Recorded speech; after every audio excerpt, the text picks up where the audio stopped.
is going on, everybody? Welcome in to the North End Podcast, episode 158. My name is Zach Graham, your host here in the North End, joined, as always, by my good buddy.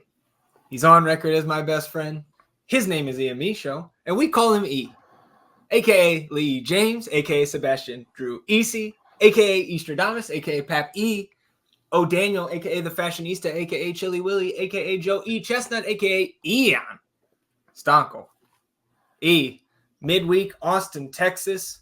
Still vibing a little bit after the victory at Q2 last Saturday, but starting to get revved up for this Saturday. Seattle Sounders coming to town, but I'll ask you, as I always do, how you feeling, my friend?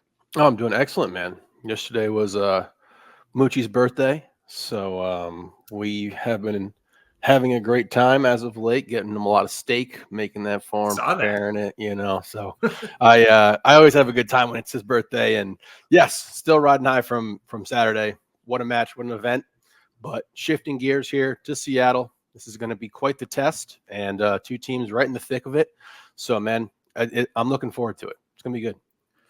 Yeah, it should be a fun weekend, and it's an early one, really, because Austin FCito in action on Thursday night, and that is a Copita Tejas matchup out there in Houston. So we'll talk about that. We'll talk about the first team's matchup, of course, against Seattle. We'll have some nonsense at the end, but we'll cover a little bit of news first. And before we jump into the news, just want to remind you all the best way to support the show is to download the audio version wherever you get your podcast. Even if you're watching on that YouTube, head over to Apple, Spotify, Amazon Podcasts, wherever you get your podcast. Press that download button. It helps us grow the show. You can also, of course, rate, review, and subscribe to the show. That helps us grow the podcast as well, as does hitting the subscribe button on YouTube. You can hit the notification bell to know when a live stream pops up or a new episode goes live. And, of course, on this episode, hit that thumbs up, like the video, help us battle those YouTube algorithm overlords as well, which you can also do by leaving a comment, joining in on the discussion. Any and all of that you would do for us,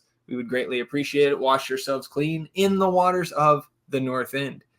Zardes coming off his brace on Saturday night, named to MLS Team of the match day. So I don't think much else needs to be said. Congrats to Giassi, and hopefully we see some more of that the rest of this year. Congrats, G. Well deserved. Yeah. Well deserved indeed. Top 10, right? Top 10 now. Yeah, back into the top 10. So that's what happened. That's why I was confused. I was like, he was already up there. Yeah, he had gone in last year, but then Joseph Martinez, I think, has 3 goals on the season for Montreal. Maybe has added a couple more. So he had jumped him again.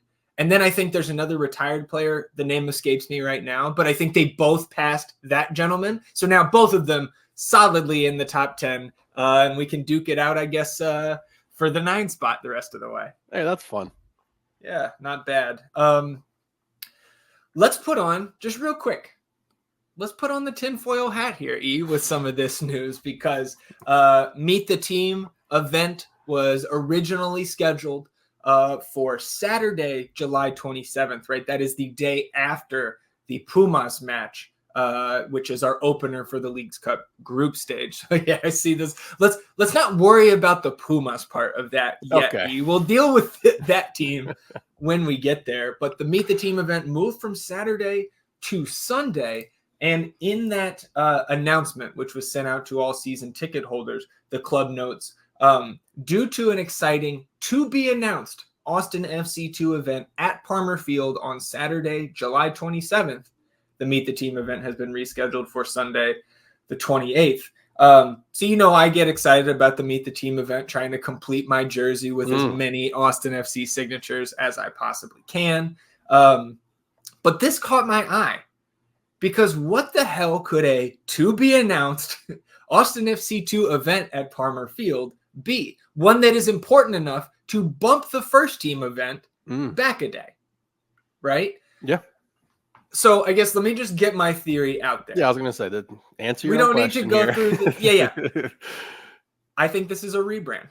I think this is no longer going to be Austin FC2. I think this is going to be like we saw Galaxy 2 change to Ventura County FC this year, like we saw San Jose 2 go to the Town FC. Obviously, we already know a team like Real Monarchs, has that little bit of a different brand compared to their parent club, Real Salt Lake. Same with our rivals to the north, FC Dallas. Their affiliate, North Texas SC, and there's a number of teams like that in the Eastern Conference as well. Some of them independent clubs that don't have an MLS first team affiliate, but some of them, Crown Legacy for Charlotte, right? I believe Huntsville is the Nashville affiliate, right? Mm-hmm. And Huntsville, that makes sense. If you play in a different town, okay, I get it. But that's what I think's going on here. What are your thoughts on this? I mean, it's the only thing that makes sense to me. Not that I've, thought in great depth about what this could potentially be, but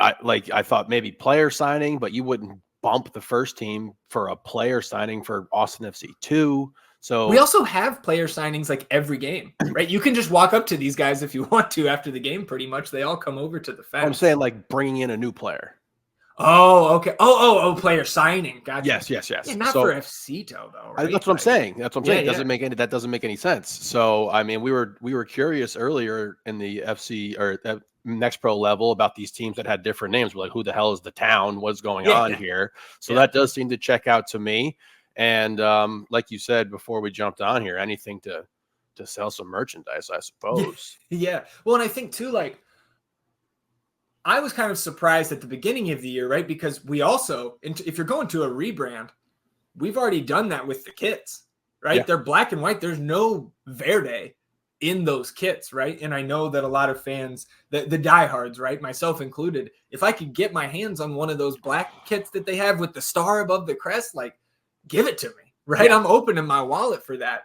And it doesn't make much sense to me the way that this club and any other club in this league or any American professional sports league operates, that they would pass up an opportunity to make some money with some overpriced merch, right? Mm-hmm. I also know that some of our fans who went up to the game against North Texas SC, right, at Choctaw Stadium there in Arlington, that they noticed that the North Texas team sells merch at their stadium. So maybe that is the reason why, again, that they held off selling those jerseys, because we don't want Austin FC 2 stuff out there because the rebrand has been coming. Again, tinfoil hat very much on here, but just trying to figure this out. It makes sense to me, and I would definitely buy one of those black kits immediately.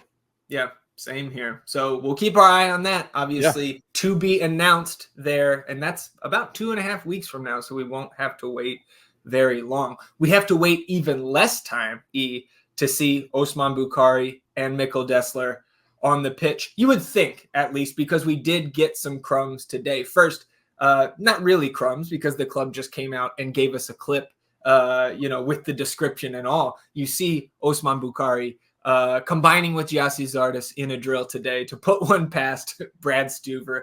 Very much just a drill, though. But then you go through the Instagram story, and they've got clips of these guys playing 11s in practice today. And you can see Osman Bukari out there, but you also see Mikkel Desler. And these two guys were on the same team, lined up on that right side together. And so again, these guys are scrimmaging 11 on 11. We still don't have, like, there's still probably some FCito guys out there, right, to give us 20 field players. But that's exciting, man. And now we are sitting 10 days away from that first match they'll be eligible to play against Charlotte at Q2 Stadium on the 20th. So I'm going to call my shot now. This is not a guarantee, but this is where I'm at, man. Both of those guys to me are definitely going to play, and I personally would be surprised if they both don't start.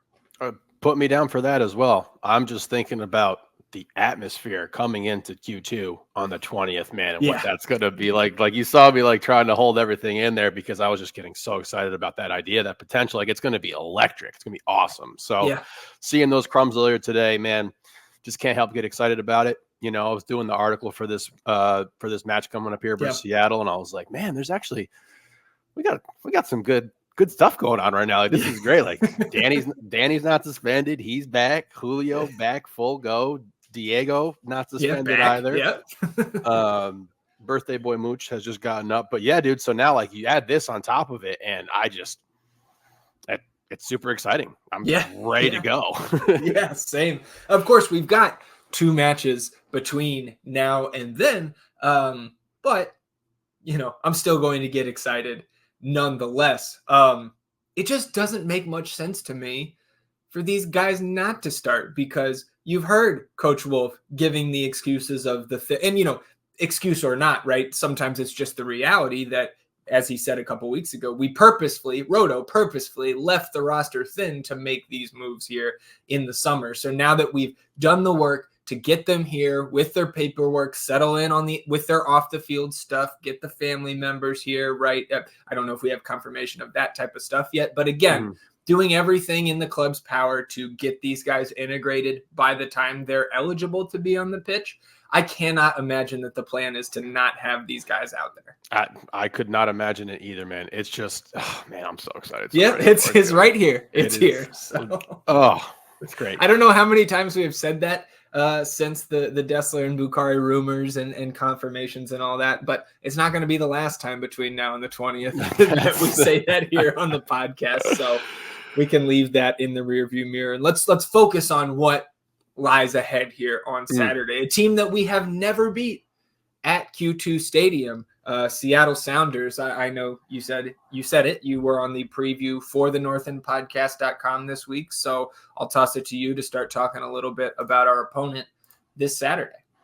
Well, I remember earlier in the season when we were talking about the table and everything and seeing Seattle way down there. Both of us were kind of like, yeah, that's probably a bit of an illusion. Don't expect that team to be down there. I don't think they did not have a victory in their first 5 matchups of the season. Obviously, we went to Seattle, got the 0-0 draw without Seba, the team that looked incredibly different. I looked at the lineup from that game, and holy smokes, it's just funny to look at. And now think about this: like Rigoni's out there, the Punisher was subbing in for Seba there. Hedges started, Komanich, Biru wasn't even like in the rotation at this point, just getting very sparse time. We hadn't discovered and unearthed all of what Brendan Heinzike brings to the table for this team. So like he wasn't playing. Like it was really interesting to look at. So I'm not even looking at that game as a game to like take too much away from. Right. Because it was also like the first iteration of where we saw like, hey, this is what it's going to look like on the road if you're playing this Austin FC team. And so like it was the first iteration where we got to see how conservative the team was going to be on the road, how willing we were going to be able to be to concede possession and just try to survive these games. And I think we got outshot 23-2 that game. Expected goal of 0.04 for us. Just one of the ugliest matchups we have ever seen in club history. But we were thrilled with the result because we knew the quality of the Seattle Sounders. Players all up and down this roster that are just absolutely incredible. You got Jordan Morris, Raul Ruiz-Diaz. You have the Roldan brothers who are incredible. Their back line is large, physical. Nuhu, Yayemar, Jackson Reagan. Seattle Shrek. Seattle Shrek. Stephen Fry in the net, a very good keeper. So like this is a team that is super talented. But for me, it's all about us right now. Getting Danny back. We have wanted him back for so long. And I need to see a performance from him that is worthy of how much I have been defending the fact that we suck without him. So, like, I really needed something out of him. He owes me one here. And I think you're just going to see a lineup that has a lot just invigorated. Like getting Danny back, getting Julio back, getting these guys back in rotation and everything. I think it's going to do a lot of big things for this team.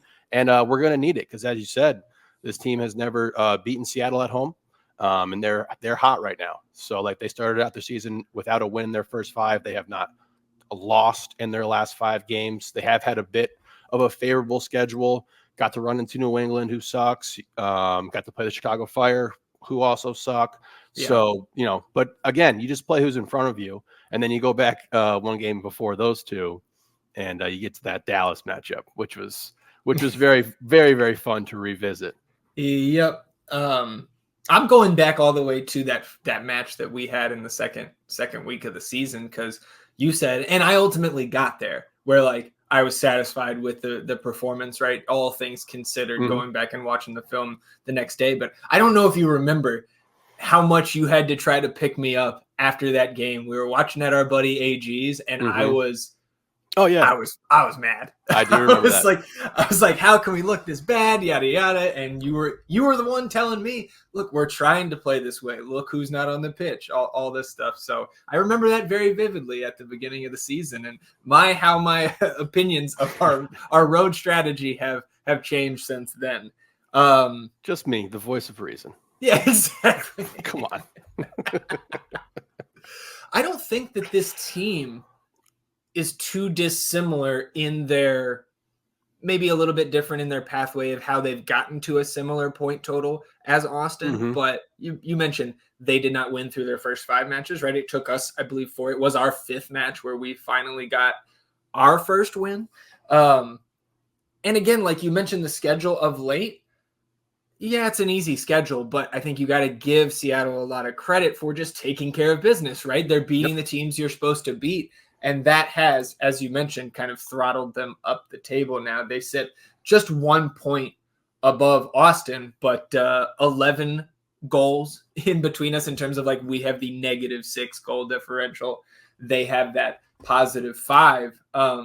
And it's kind of the similar, like same old type of names at the top here, right? 8 goals for Jordan Morris, 8 goals for Raul Ruidiaz, 14 goal contributions from Albert Rusnak. So their production, their success is really coming from the guys that you expect it to come from. Like they don't really have too many unsung heroes on this team, from what I can tell, the few matches I've watched of theirs. But what worries me, I think, the most from this Seattle team is Pedro de la Vega, our boy, who has only played 121 minutes on the season. Half of those came against Austin back in week 2. That's where he first picked up the hamstring injury, and he has dealt with that ever since. He is one of the only mainstays on this roster, in this rotation, that did not play last night in their Open Cup quarterfinal against Sacramento Republic, and that was a 2-1 victory for the Sounders. They move on to the semifinals. I was watching that, hoping that Sacramento could at least gut out a second goal, an equalizer, and force that extra half hour in the heat, because it was, I think, low 90s at kickoff there in Sacramento last night. Still, this is a team that played 90 minutes on Tuesday. This is a team that played the majority of their starters, whether they, started in the 11 or came off the bench. They used all 5 of their subs. But De La Vega, kind of the one guy that seemed to sit it out, even though he was active on the bench. And maybe I'm just being a little pessimistic here, E, but this just feels like, of course, his first start since that game against us in week 2. Of course, it lines up against us here in week 23 or whatever we're in here. Yeah. And I could just see this guy, because, man, just like his profile, one of maybe the best, most talented player on this team, maybe. And just the thought of that makes me a little bit nervous. Yeah, I mean, I'm going to say that I'm probably more terrified of Ruidiaz than almost anyone in the entire league. And hoping that, De La Vega has to work through some rust. Obviously we know the talent, we know the skill that he has, but having been out for so long, not getting those kind of game reps that he's, accustomed to, I hope that he's going to have to work through some rust here. But I mean, you brought up the heavy hitters there, Rusnak, Ruidiaz, Jordan Morris, just they're loaded, man. They are a veteran club with very, very skilled players all across the board. I think the Roldan brothers are some of the most underrated players in the league. João Paulo, one of the best defensive mids in the league, still just they have a lot of talent up and down the board. And, a team that also, when I was going through their stats a little bit and all of these things, they're very sound in the back, but they can also implement a high press because they're very, obviously the analogy is you want everyone on a string, right? Defensively, right. You want all 10 guys on a string moving with the ball as it's going, and they are a team that is very good at that because, like you said, they have had these mainstays around for some period of time now, and a great coach as well, and Brian Schmetzer. Yeah, and that's the thing too is, right, you look at some of those Seattle, their version of We Are Austin TV, right? They get their fan reactions after a game, and I remember back when they started, so they were struggling so much through the first 2 months that people calling for Schmetzer's head, and it's oh, look what he's done now, right? You got to sometimes just let that play out. So I'm sure they're glad at this point that they have. Kind of what you mentioned, right? They don't press too often, but more than we do, right? And that organization, right? Like, it's just a lot of these same core guys that won CONCACAF Champions League 2 years ago. One thing I thought that was interesting, though, off those pressing statistics, even though they do get up in the opponent's face more than Austin does, both teams only have one goal coming from high turnovers this season, according to Opta. So they haven't been able to convert on the higher number of chances that they have off those types of plays. And in their buildup, not too dissimilar from Austin either, they lean more towards that slow and intricate side of things league wide than that fast and direct. So it's going to be really interesting to see these two teams and these two coaches, whatever you want to say about the guy on our bench. I think over the course of the 3+ seasons here, Austin has competed pretty darn well against Seattle, considering that I don't think we've ever had a better team out there on the pitch than they have, with the exception of the teenager game, which of course I will not gloss over back in 2021. Again, that's teenagers and then Rui Diaz off the bench to just get that banger from 45 yards out, coming right at us. Yeah. I remember it well. Yeah. Well, let's talk about us then, right? More fully here. You mentioned, right? Danny, Diego, Julio, all expected to be back and active for this game. Obviously, we saw Julio off the bench last Saturday. But I want to start our discussion here up top. Okay. Because we mentioned that Giassi Zardes now, when you're just looking at the counting stats on a per 90 basis, now better, more productive, rather, maybe not better, more productive than Diego Rubio on the season. Giassi is hot right now, right? Even if it's just a 1-game sample size. We've also, what we have seen, I think, consistently out of Zardes, right? I think he's one of 2 guys to appear in all of our matches so far this season. Again, he's only started, I think, 5 or 6 of them, but he has come in and be able to provide some key assists in big moments to get us some significant results. And not just the assist, right? We talked about his work against New York City, his work at home. The opponent is escaping me right now, but when he and Alex Ring were delaying and kept the ball for 3, 4, 5 minutes down there in the northeast corner there. I think you start Giassi here, but keeping in mind, we're going into a double game week. So who do we want to start here at home? Who do we maybe want to start against Dallas on Wednesday, right? And then we think we've got at least 2 reinforcements coming in the weekend following that against Charlotte. But also factoring in that, if I'm not mistaken, Sebastian Driussi is still on yellow card accumulation caution. So to me, Giassi starts on Saturday. He's also had success last season, right? The game winner up there at Lumen Field in another game that I think we did not have Driussi that time out, if I recall correctly. But man, give me Giassi to start, because I think we might need both of them to start if Seba picks up a yellow here on Saturday. Oh, like Diego's God. To me, Diego is the backup 10 right now too. Yeah, God, don't bring that up. Let's. Well, we have to. Yeah, I know. I guess that's our job. Give me Giassi. Not only from the standpoint of all of the points that you made right there, but also from the position of, hey, Diego, get your fucking shit under control, man. Yeah. Like we're talking about accountability. We're talking about holding guys responsible and everything. What he did when he got that yellow that put him over the line was inexcusable. Shouldn't have happened. So, I like that call there. I wasn't even really thinking about it because I knew that Diego was obviously coming back, and I almost just automatically had him in the first 11. But it's a great point there. And G obviously hot right now, and I'd love to see more of it. And you were talking a bit about their play and how they kind of get their build up a little slower and everything like that. They don't really implement too much of a high press.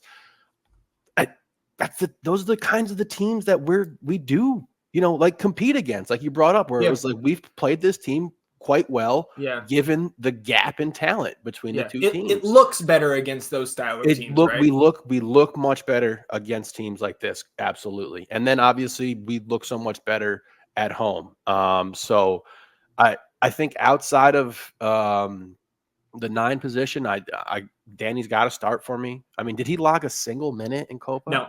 Okay, so he's got to be fresh. Yeah, my only question would have been if they won. Well, if they won last Friday, he would still be suspended. So yes, then that's not even a thought. Never mind. So I think he's got to start.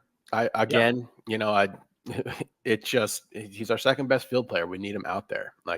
This is a team that has talent all across the board that we're going to have to account for. He's going to have his hands full, not necessarily in regard to breaking a high press all the time for us consistently to be our kind of release valve, but handling the offensive firepower that they're going to be throwing at him. So with that, who else do you see in the 11? You got G, got Danny, obviously 10. Yeah, Back 4 is the same. What's up with Zani? Yeah, but is he hurt? Did we get any? Well, that's no. He was active. He was active on Saturday. So whatever coach was hinting at, where he missed practice last Thursday or sat out of the contact drills, it wasn't enough to keep him out of the 20 on Saturday against New York. So I wanted to bring this up because I understand we're both Danny, Alex, Seba in the midfield. I think you and I also don't really care if it's Ethan Finley or Owen Wolf on the wing, however the coaching staff sees fit. Again, I would love to have Owen off the bench and be able to plug him in where we need to based on the game state. But, we understand. So we're still thin for another 10 days. I think we found a workaround. I think. How do you mean? Hector Jimenez.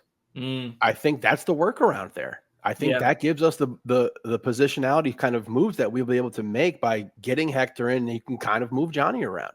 Yeah. And again, I still would rather not as good as he's been. I guess. Do you feel good about Kolmanich coming in anywhere? No. Okay. So I just think that gives us the kind of flexibility that we need. And if we're talking hot hands and we're talking about guys who have played well, Owen played wonderful last game. He was fantastic. So I think he also turned it up, but not he was great the entire 90, right? There's no question about that. Stats, eye test, what have you. I thought most of those highlight type of plays, right? The holding off a defender, splitting a couple defenders, whatever, the little half turn there on the near side to the broadcast camera, that came after that triple sub where he did move into a midfield position.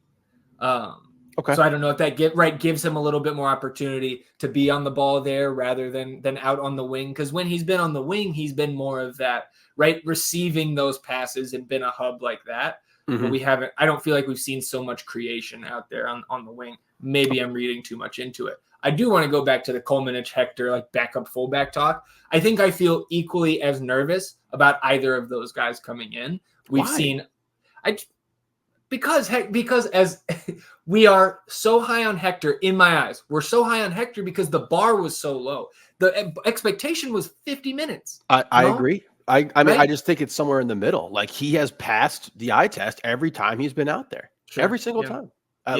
And now we can't hold him to the fact that we didn't think we'd get anything out of him because who thought we were going to, especially when you look back at the prior year when he got 55 minutes or something like that, 51. Something like that you were talking about. So I'm with you. And it felt, kind of weird to be okay, I think we have a bit of a fix here in regard to our depth with bringing Hector in and then moving Johnny around, but he just keeps passing the eye test out there every time he's out there. Yeah. No, I don't disagree with you. And again, we're going to have to probably see some of those guys off the bench because we have 3 games in 8 days. So my last discussion point here, and maybe it's not a discussion point, but I know who I'm talking to and who we're about to talk about. So I think you'll have a reaction here. Who's the center back pairing? For me, I'll let you go first because I think we have the same pairing. Oh, you do? Yeah. Oh, wow. Yeah. I'm BHI Julio. Yeah. Give it to us. again, like this is also a perspective thing because obviously both of us think that Leo's more talented than BHI, Right, but right. it continues to be eye test. Look at this guy doing his job out there all the time. Yeah. So it's BHI and Julio for me. Yeah. I also think we looked a little bit more connected at the back last week when Julio came in for Leo.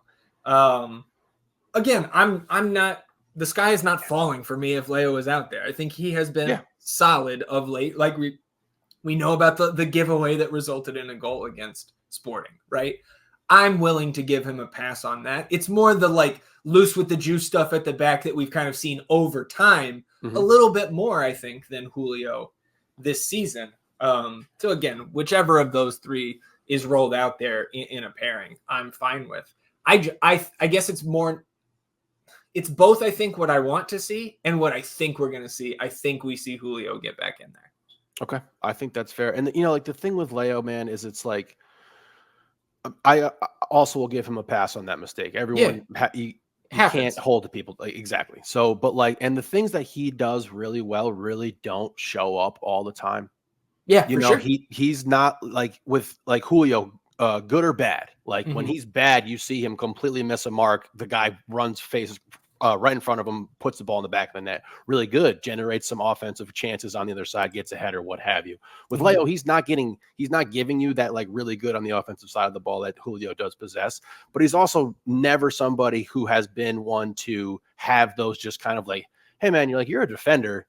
There's a guy cutting in the middle of the box here. You can't just like lose where this guy is. So like the things that Leo does really well, I feel like don't overly stand out all the time. But again, it's just the production that we've been getting out of BHI, man, has just been it. I think I said it when we were doing the grades. He's just been too good to take off the field. Yeah. He's just not giving you a reason to get him out of there. Well, he just wins out of all the center backs we have, Heinz Eich is the aerial duel king right now. Yeah. He's also just seems like that's great because I was going to say he just seems more athletic than Leo. Yeah. They just move a little differently. Well, and again, Leo also like is working on about half the minutes because of the injury earlier this season, right? So I think probably on a per 90 basis, I'm only looking at the MLS stats in front of me right now, not FB Ref, where they have the nice per 90s laid out. And if you're just looking at like raw numbers of aerial duels and clearances, I think Julio is number one right there. Just looking at, again, the raw stats in front of me, which I think just kind of backs up like Leo's been fine, right? But it just seems like he's just a step behind to the eye test from those other two and how they've been working together this year. Yep. And I mean, the back four has been the best unit for this team all season, So I like the continuity that we have going. And again, I'm also right there where I would not be like, oh God, this game. Yeah. What a huge mistake it was to start Leo. Like, I'm not thinking twice about whichever two center. I think I would just be surprised if Matt Hedges shows up in the 11. That would yes, I would definitely be. Well, that just because that. He'd have to jump two people. Well, and I just think he's on the block. I think we're not trying to play him at all because an injured Matt Hedges has no value. I was actually, what's interesting? While we were having that discussion, I was like, "Holy shit, is Leo potentially the move target?" Yeah, he might be. I mean, you're getting what Hedges has got 1 year left, right? Like, he's done. Two options, but that's interesting. Yeah, I mean, I think it could be either of those. I think it could be Julio, right? And I think it's less likely to be Julio now because my first thought where it could have been Julio was pre-Copa America, thinking that Julio was going to be a mainstay in that starting lineup because we had seen them run that back three with him in there throughout. I mean, I feel like the last 2 or 3 international breaks where he was called up, he was in there and starting. And then he just ends up playing, I think, 2 minutes on the tournament. It could be anybody, though, man. Roto made it clear. For the right price, everybody on the roster is available. Yep. And, I mean, obviously, this Fatak kid is going to be better than all these dudes. On paper, right? Yeah, for sure. So you're Finley on the wing as well? Again, I don't think I care. I think I'm fine with Finley or Owen. I think I prefer Finley because of what I perceive that allows us to do in the second half based on game state. Again, it's not a lot, but it does give us a little bit more flexibility because Ethan is not right. I don't think we're going to see the Ethan Finley right wing back in a back five experiment again. I don't think we're going to see that. Let's hope not. So there's only 2 spots where we really think he's going to be subbed in, whereas Owen, there's many more. Let's go up 2-0 at half. Uh-huh. You get 10 out of there. What? No. Yellow cards. Just don't be a lunatic. All right. Just play. Get Owen in there for 10. He's needs 3 more games being clean there to get that good behavior bonus. So if he goes through this entire double game week without a yellow, then no worries. Maybe we get Hedges in Dallas. Maybe. A little final farewell fuck you. Yeah, a little Frisco fuck you. I don't think he has a Frisco fuck you in him, though. Remember, everybody was upset that he put the Frisco jersey on after the game last year. Yeah. Yeah, no. I don't really care if he has a Frisco fuck you in him either. He was there for so long. I agree. That's definitely his, where he, cut his but teeth. Who has a fuck you is Cincinnati comes to Austin next year. Kip Keller definitely going to be feeling some type of way. I would think. I would think.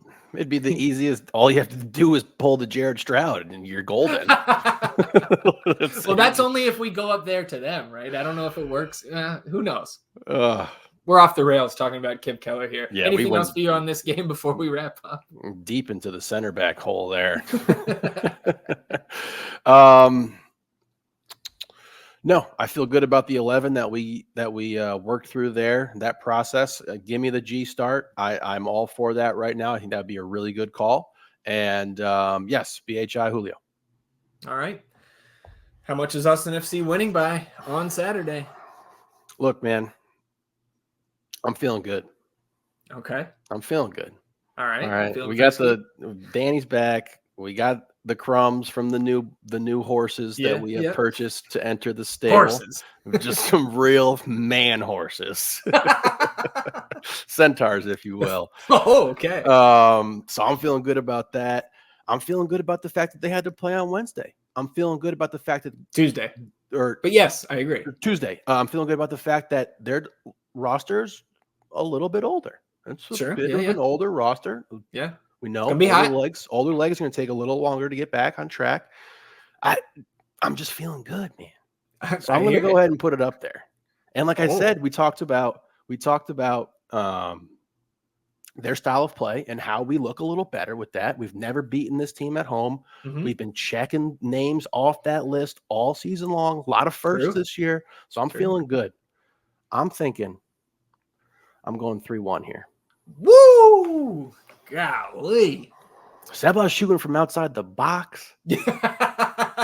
I can go on. It was Moochie's birthday yesterday.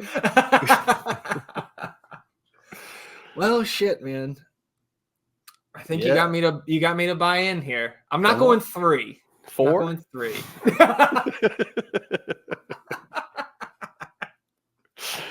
Give me the 2-1. Give me the 2-1 Austin FC. Yeah, let's ride. 3-1 for E, 2-1 for me. Come on, man. All right. Well, we will see everybody at Q2 on Saturday. Let's talk a little bit of last business day now. And again, this is Thursday night, I believe 7 p.m. out there in Houston. And E, there was a change announced today by Dynamo Dos. They will no longer play this match. I believe it's Saber Cat Stadium or something is where the Dynamo Dos plays their home matches. Mm-hmm. I believe because of Hurricane Beryl, and I hope that all of our Houston listeners are okay after that storm, getting their power back, getting their internet back, right? All that, just a mess out there. Hope everybody's okay. This match has been moved to Shell Energy Stadium, so playing in the big stadium tomorrow night. Oh, snap. Wait. No, that was the football stadium that got a hole in the hole. Yeah. NRG had a couple holes in it. Yeah. From that story. You remember that? I don't know if you saw this, but there was an LAFC fan account that was making the argument when their game got postponed last week that you should not postpone matches, but you should move them to the other team's stadium because it's not fair to congest LAFC's schedule later in the year, that we'll just unbalance the schedule, more home games for LA. And I thought it was fucking rich that coming from the place with the nicest weather in the league wants to do something like that. That is quite rich. I did not see that. Yeah, no, that's one of the dumbest things I've seen in a while. That is we don't even understand that other people exist kind of takes there. It's raining. Let's make it easier for us. Hey, there's a hurricane. We get a home game. Yeah. Oh. So yeah, Shell Energy Stadium, and of course Austin FC too, coming off their first win in months, their first home win, and trying to make it 2 in a row here against Dynamo Dos, because earlier this season, FCito went out there to, I think again, Sabercat Stadium or whatever it is, Sabertooth Tiger. March 28th was a 1-0 victory for Austin FC. If I'm not mistaken, that was a CJ Fodre goal assisted by Jimmy Farkland. So, of course, both of those guys now on their first team contracts, or just Jimmy added to that first team roster, trying to make it 2 in a row. And again, this team now 5 games unbeaten, 4 draws and 1 win. Looking at Dynamo Dos, though, couple familiar names for the draft junkies like you and I are. Yeah. Usman Silla is leading this team with 8 goal contributions, 4 goals, 4 assists. He was the Herman Trophy winner in the NCAA last year, and I believe was expected to go overseas to Europe and ended up staying in the draft, if I recall correctly. Either way, leading them in goal contributions, and then second in goals for them, my boy, Stephen Enorji Amphi. And you look at him, 3 goals, 1 assist, less than 600 minutes. So I think on a per 90 basis, Enorji Amphi is either first or second on this team in terms of goal contributions per 90. So those 2 rookies are big names to watch out for when you're tuning into this match on Thursday night. They've also got a guy named Exxon Arzu, who caught our attention just for the name alone in that first match, but was a menace to us up front. He got ran, right? What's that? Yeah, I think he's the one who got the red. Yeah. Okay. Yeah, Exxon Arzu. So he was in that first half where they were banging shots off the boards in our ends, the left end of that broadcast camera. Yeah, he was certainly somebody to pay attention to. And then I know you were having fun. People don't get to hear you try to pronounce names all that often here. Usually that's up to me. But when you were trying out Ifunanyachi Achara before the pod, that was making me laugh a little bit. So again, this is a team that is still behind us in the standings right now, but they have had a very tough schedule. Both of us have played 15 matches. We have 18 points. Dynamo Dos has 15, but only 5 of their 15 matches have come at home. 6 of their next 8 are in their friendly confines there in Houston. So this is a team, again, I'm not pulling the must-win lever here on the road, but we talked about how many matches are coming up for FCito that are just against these teams in direct competition with us, trying to catch up to that 7 seed. And we would do a lot with a win. We are just 6 points back of that 7 seed now. But again, I'm not pulling that must-win lever on this one. But we'd love to see a win for sure. Oh, I see you reaching. Oh, he pulls the lever. I'm pulling it. This is a must-win game, man, because this is a fun matchup. Yeah, it's rivalry. And this has been, I think, arguably the funnest matchup that we've seen at the next pro level. Like, these games are heated. Like, they go at it. So like this team, like you talked about, they have some really talented guys up and down the field. Your boy there, Ifunanyachi as well. Yeah, I perfected it at this point. I think, yeah. So I think it's a must-win game, because we talked about, we have to get, like, I don't want that momentum to stop after this first win at home, like right here. Like, you got to keep rolling into it. So I'm going to go ahead and pull the must-win lever, and I think that we can get the job done. The FCito team has been beat up all season long as well. They have had plenty of depth issues. we've seen guys depart, Jonathan Santillan out of there. Like it's been a weird season for them, in my opinion. So I think we're hopefully kind of getting our stride right here. And this is just a way to really solidify that for me by going out and beating one of your rivals. All right, here's a question before we get score predictions in. You take CJ to Houston and have him active on Saturday. What do you think happens with him? What do you think happens with Jimmy? Yes to CJ. Jimmy. I think they both play. Probably. Yeah. Both. Get him minutes. Yeah, I think you have to. And again, we're kind of getting depth issues resolved on the first team level as well. So like, I think so. Yeah. Well, again, maybe it's like we saw last weekend or last Friday rather with CJ, where it's just a 45-minute stint, right? Knowing that he's going to be active on Saturday. I'd love to see that. Again, I want these guys to continue to play as much as possible while keeping in mind the overall goal is first team success. And we need those guys to be ready, if we need to call on them on Saturday. So score predictions here. I didn't pull the must-win lever, but I'll take a win here. Give me another 2-1. It's a 2-1 type of weekend here for Austin FC. I'll go ahead and go 2-1 as well. All right. In alignment there. Don't care how you get it done, boys. Take down Dynamo Dos any way you can. We will certainly be tuned in Thursday night at 7.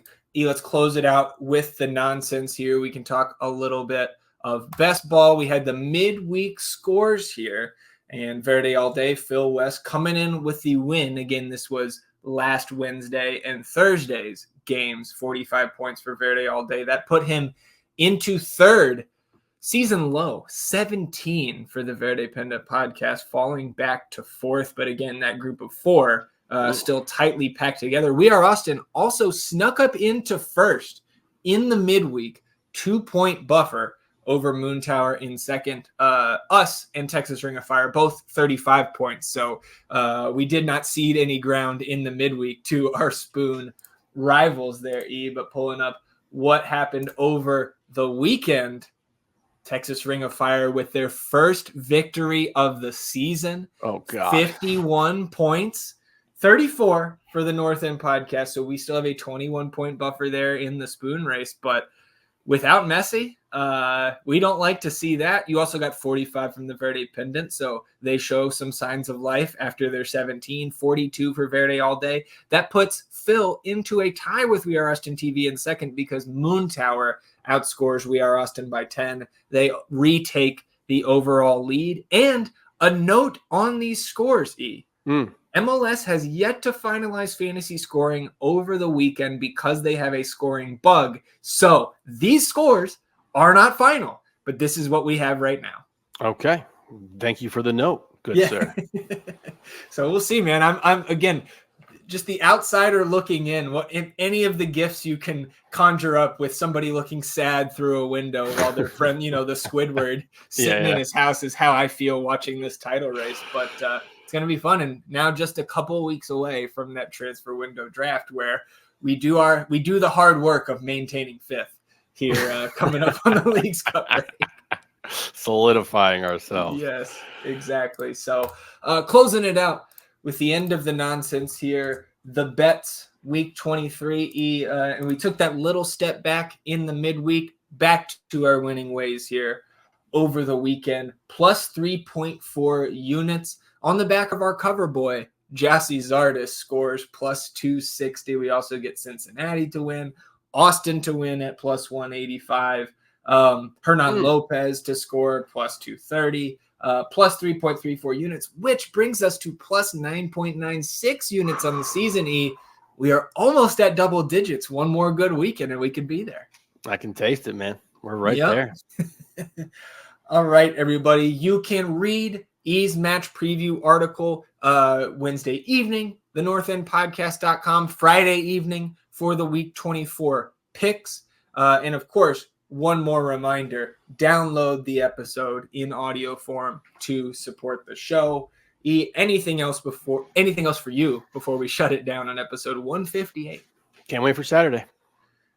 I second that, my friend. We appreciate you tuning in, sticking with us here on episode 158. We will be back on Sunday, recapping Austin FC's matchup against the Seattle Sounders, recapping FCito's jaunt out to Houston to take on Dynamo Dos, and of course, talking about everything else that happens between now and then in the Austin FC universe. Enjoy the rest of your week, everybody. We will do the same, and we will see you at Q2 on Saturday and back here on Sunday for another edition of the North End Podcast. Until then, he's E, and I'm Zach. Vamos Austin FC, everybody. Goodbye.